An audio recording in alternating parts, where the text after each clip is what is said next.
It's your girl Stephanie, and I'm going to talk to you about how to pace yourselves for runs.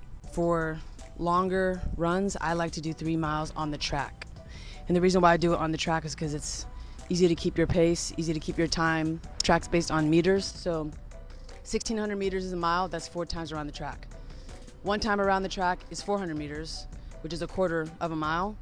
And then so on and so forth. You can break it up into 200 meters, which is halfway around the track, and then 100 meters is one stretch of the track. Let's say my goal is to run a 20-minute 3 mile.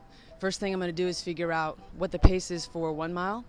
So for me, that would be a 6-minute, 40-second pace. So if I have to run 6 minutes, 40 seconds for 1 mile, if I break it up into half a mile, that means that every 2 laps I should be running 3 minutes and 20 seconds.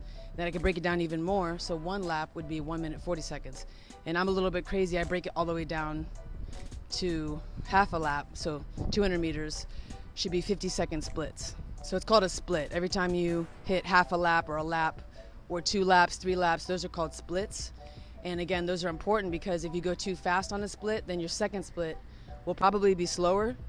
And if you start slowing down the second one, then it kind of just escalates from there and you basically kind of ruin your pace. Even if you feel like you're going slow that first lap, the first 2 laps, or even the first mile, keep that pace. Don't change it, because once you get to the second mile, then it starts to kick in and the fatigue. And I think a lot of times misconceptions like, oh, this feels slow. And it's going to feel slow the beginning of the run because it's a 3-mile run. You have to pace yourself. So probably wondering why run on the track, why run 3 miles, why do all that? Well, for me personally, because I'm a boxer, I need to have a objective measurement of my conditioning. A lot of people are like, well, I can do 4 rounds or 5 rounds without getting tired, but that's subjective. It's not really a concrete number or concrete evidence that you're actually in shape. So if you give yourself a measurement, like a time on a track or a time on a swim, it's very accurate, and it also just helps you figure out your progression and see your progression in your conditioning.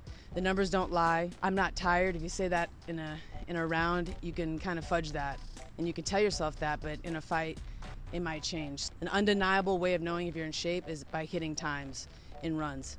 And specifically runs because it's the closest cardio that we have to boxing. You know, boxing, you're on your feet, you're bouncing, right?